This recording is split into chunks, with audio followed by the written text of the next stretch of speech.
The Galactic High Council chamber was silent, an eerie, unsettling quiet that had never before gripped the room.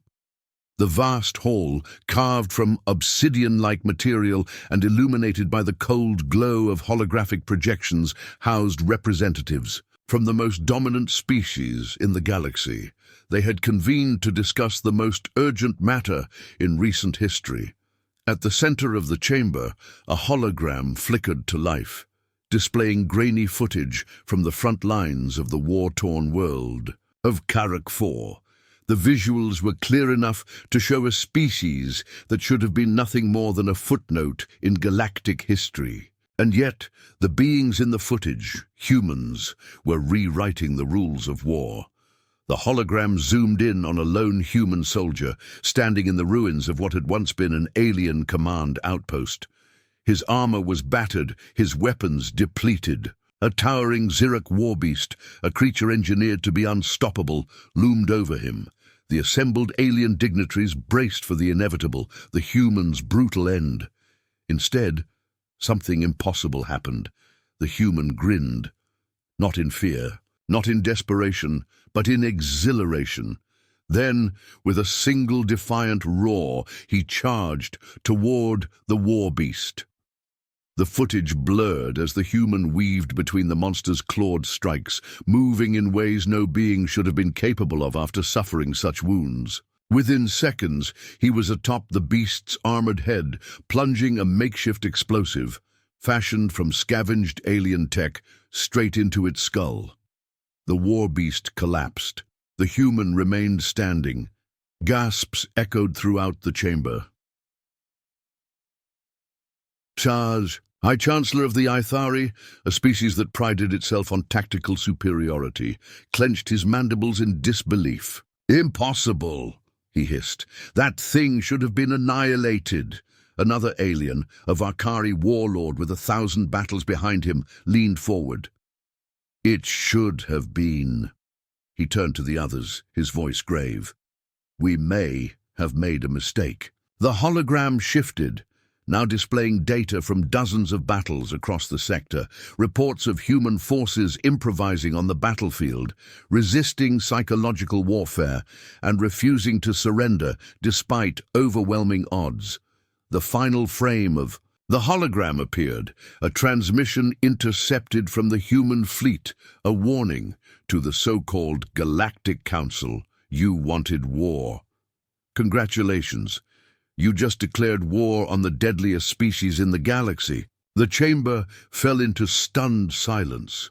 The Galactic High Council had always seen humanity as an afterthought, an upstart species from a backwater planet, barely worth a second glance. Earth was nothing compared to the vast, ancient empires that ruled the stars. Humanity had no genetic enhancements, no cybernetic hive minds, no bioengineered war beasts. They were fragile, short-lived, and insignificant. At least, that was the assumption. Now those same assumptions were being shattered one battle at a time. The war had started as a mere formality. The Varkari Dominion, an expansionist empire known for its brutal conquest of lesser species, had marked Earth for annexation. Humanity was given the standard ultimatum: surrender, serve, or be extinguished. No species had ever chosen the third option and survived. But humanity didn't just refuse. They laughed. Instead of capitulation, the Varkari fleet received a single transmission from Earth's military command: "Come and try." And so the war began. At first, the Dominion treated it as routine, another easy conquest. But the humans did not behave like any species before them.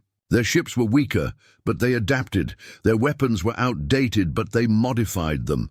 Their soldiers should have surrendered, but instead they fought harder when cornered. And the worst part, humans didn't just endure the war, they enjoyed it. On the barren wasteland of Karak 4, humanity had drawn a line in the sand. The Dominion's war machines had rolled through a dozen other planets without resistance. But here, something different was happening. At the center of it all was Captain Elias Voss, a soldier who should have died 10 times over, but refused to stay down. Once an officer of Earth's elite shock troopers, he had been stranded behind enemy lines for weeks. The Dominion expected him to perish like all before him. Instead, he turned their own technology against them.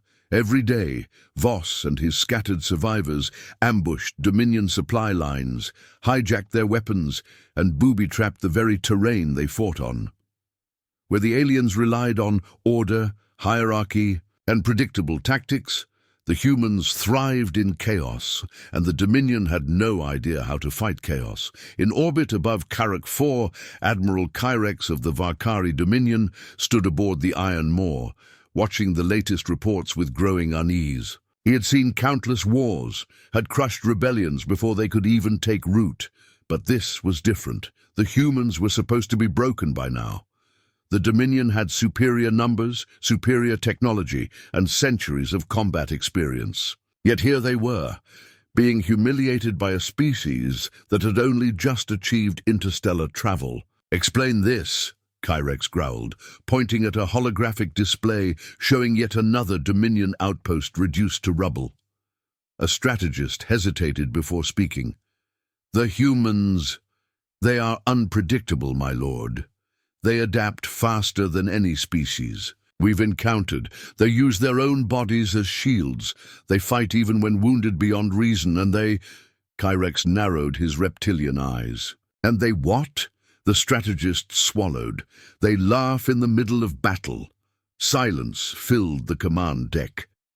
The gathered officers exchanged uneasy glances. This was not how war was supposed to go. War was a game of attrition, of calculated strikes and disciplined formations. It was not a place for madness, and yet the humans fought as if they enjoyed being outnumbered. Kyrex turned to the viewport, staring down at the planet below. What should have been an easy conquest had turned into a war of nightmares. He had once believed humanity was weak. Now, for the first time, he felt a flicker of something he had never associated with this primitive species. Doubt. The Dominion's war doctrine had been refined over millennia. It was a simple, effective strategy. Overwhelm, intimidate, and exterminate. No species had ever resisted them for long. But the humans weren't fighting like a normal species. They weren't breaking under the weight of superior firepower. They weren't surrendering when cut off and surrounded. They weren't dying when they should have. Instead, they were adapting. The battle for Karak 4 had turned into something the Dominion had never faced before. A war of unpredictability. The Dominion deployed automated drone patrols. The humans hacked them, reprogramming them to turn on their creators. The Dominion bombarded human strongholds from orbit. The humans tunneled underground and emerged behind enemy lines. The Dominion cut off their supply chains. The humans scavenged and manufactured weapons from scraps, making explosives from enemy fuel cells. And with every failure, the fear in the Dominion ranks grew. In one skirmish, a Dominion war party ambushed a group of stranded human soldiers in a ruined city. The battle should have been over in minutes, but instead of retreating, the humans charged straight into the enemy lines, using debris and wreckage as cover. They fought like cornered predators, like creatures who refused to acknowledge that they were outmatched. When the smoke cleared, only the humans remained standing. One wounded Dominion officer, left alive to send a warning back to his superiors, repeated the same chilling phrase over and over. "They don't know when to die." As the war dragged on, Admiral Kyrex was forced to confront the horrifying reality. His enemy did not fight for territory, wealth, or even survival. They fought for something far worse. They fought because they refused to lose. Humanity's greatest weapons weren't their ships or guns. They were traits no Dominion strategist had ever accounted for. Resilience. Humans endured wounds that should have crippled them. Some Dominion soldiers swore they saw humans keep fighting, with broken limbs and shattered armor. Ingenuity. Every time the Dominion adapted, the humans adapted faster. They turned every battlefield into a test of creativity, using alien technology in ways its creators had never imagined. unrelenting spirit. Where other species surrendered when faced with superior forces, humans fought harder. Kyrex's worst. Fears were confirmed when his intelligence officers intercepted human communications. The messages were filled with dark humor, sarcasm, and an unnerving sense of enjoyment. We're surrounded. Good.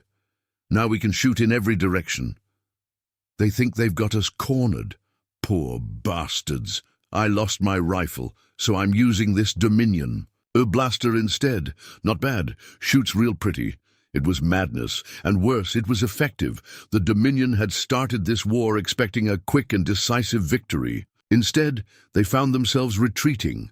And now, for the first time, humanity was going on the offensive. Across the sector, human forces launched coordinated counterattacks, striking at key Dominion outposts. What had once been isolated pockets of resistance had transformed into a full-scale insurgency. On Karak 4, Captain Elias Voss led his soldiers in a bold assault against a heavily fortified Dominion base. The plan was simple. Hit them where it hurt. The humans sabotaged the base's defenses using scavenged Dominion technology to disable their energy barriers. They used unconventional tactics, deploying guerrilla-style ambushes instead of engaging. In traditional battles, they weaponized fear, whispering their presence across enemy comms, turning the Dominion's own paranoia against them. When the attack finally came, it was swift, brutal, and decisive. By the time the dust settled, the once mighty Dominion base lay in ruins, and at its center stood Voss, holding a captured Dominion battle standard. His message was transmitted across every Dominion frequency. You wanted a war. Congratulations. Now you have one. From the bridge of the Iron Moor, Admiral Kyrex watched the reports with growing horror. He had underestimated humanity. No, everyone had. The Dominion had assumed they were fighting another primitive species. Instead, they had provoked something far worse, a predator that refused to die. Kyrex turned. To his officers, we must... He hesitated, the words bitter in his throat. We must reconsider our approach. Humanity is not an enemy we can simply crush. A silence fell over the command deck. The unthinkable had happened. For the first time in the Dominion's history, they were afraid. The Dominion was on the verge of collapse. The war that was supposed to last days had stretched into months, then years. What had once been a swift campaign of conquest had turned into a grinding nightmare. And now, the nightmare had come to their doorstep. Admiral Kyrex had ordered a final. Stand at Valkar Prime, the Dominion's most heavily fortified military stronghold. If humanity wanted to continue their war, they would have to break this fortress, but the Dominion still held the advantage. They had more ships, more soldiers, and centuries of experience in planetary defense. A direct assault was suicide. And yet, humanity did not fight like anyone else. Rather than launching a predictable fleet invasion, the humans executed an operation that no Dominion strategist would have ever considered. A single ship, piloted by Captain Elias Voss, infiltrated the stronghold under the cover of an asteroid storm. A team of elite human operatives, disguised in stolen Dominion armor, infiltrated the fortress, planting explosives in key locations. A psychological warfare campaign was unleashed, hacking into Dominion communications to spread false reports, misinformation, and, most chilling of all, whispers of human soldiers already inside the stronghold. By the time the Dominion realized what was happening, it was too late. Explosions rocked Valkar Prime from within. Chaos erupted as Dominion soldiers, confused and terrified, turned on each other in the panic. Entire divisions abandoned their posts, believing humans had already breached the inner sanctum. The truth?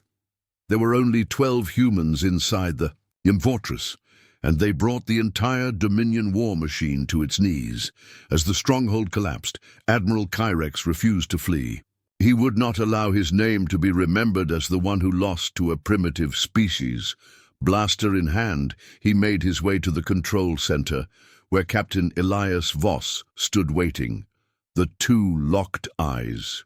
"You should not exist," Kyrex snarled. "You should have died long ago." Voss smirked, tossing a captured Dominion rifle to the ground. "Yeah, I get that a lot." Kyrex lunged, claws slashing through the air. Voss ducked, moving with the precision of a soldier who had fought a war against impossible odds. The two clashed in the heart of the burning fortress, one fighting for vengeance, the other for survival. In the end, it wasn't strength that won. It wasn't speed. It was ingenuity. Kyrex swung wide, expecting Voss to dodge. Instead, the human did the opposite. He stepped forward, inside the attack, and jammed a stolen Dominion energy blade straight into the Admiral's gut. Kyrex gasped, falling to his knees. His vision blurred as he looked up at the human who had defied his empire. "You should not have won," he rasped. Voss crouched down, looking the dying Admiral in the eyes. "That was your first mistake," he said, "thinking we needed permission to win." With that, he stood and turned away, leaving the Dominion's greatest warrior to die in the ruins of his own arrogance. The fall of Valkar Prime shattered the Dominion's spirit. Their fleet surrendered. Their warlords fell silent. Their empire, once thought unbreakable, crumbled, and across the galaxy one truth became undeniable. Humanity was no longer an afterthought. They were not prey. They were not weak. They were not conquerable. They were the deadliest species in the galaxy. The war was over. The once mighty Dominion, an empire that had crushed worlds and enslaved species for millennia, lay in ruins. Their fleets drifted in surrender, their armies disbanded, and their leaders, if they were still alive, had vanished into the void, hoping to escape the consequences of their arrogance. And at the center of it all stood humanity, a species that had not only survived, but rewritten the rules of war. The High Council chamber was filled with hushed voices. Representatives from the most powerful civilizations in the galaxy sat in stunned silence as the human delegation entered. At their head was Captain Elias Voss, no longer just a soldier but a symbol, the man who had brought an empire to its knees. The Council, which had once dismissed humanity as insignificant, now feared them. The Ythari Chancellor, who had once mocked Earth's military, spoke first. "Captain Voss, on behalf of the Galactic Council, Voss raised a hand, cutting him off. "Save it," he said. "You all watched as the Dominion tried to burn us out of existence. You didn't step in. You thought we'd be erased." A murmur rippled through the chamber. No one could argue against the truth. "And now," Voss continued, his voice calm, but heavy with meaning, "you've seen what happens when you push humanity to the brink. You saw us adapt. You saw us outthink an empire that was supposed to be unbeatable. You saw us win." He leaned forward slightly, letting the silence stretch. Before delivering his final words, "Let that be your warning." The message was clear. Never underestimate humanity again. Across the galaxy, the war had forever changed how humanity was seen. Some species feared them, whispering that humans were the new apex predators of the cosmos. Others admired them, seeing them as symbols of resilience, adaptability, and raw determination. Some sought alliances, eager to be on the right side of history when humanity inevitably reshaped the galactic order. And on Earth, the celebrations were muted but meaningful. Humanity had won, but they had paid the price in blood. Captain Elias Voss, now a living legend, stood on the scorched surface of Karak 4, looking at the graves of those who had fallen. "They thought they could break us," he murmured. "They thought wrong." He turned, his gaze lifting to the stars. The war was over, but something told him this was just the beginning. Humanity had made its mark, and the galaxy would never forget it. Far beyond the known sectors of space, an unknown force watched the unfolding events with great interest. A race, older than the Dominion, more powerful than any the Council had encountered. They had remained hidden, observing, waiting, and now, for the first time in eons, they whispered among themselves with something resembling anticipation. Perhaps, one of them mused, we have finally found an opponent worthy of our attention. The stars, once indifferent to humanity's presence, now watched closely, because the deadliest species in the galaxy had just begun their true journey.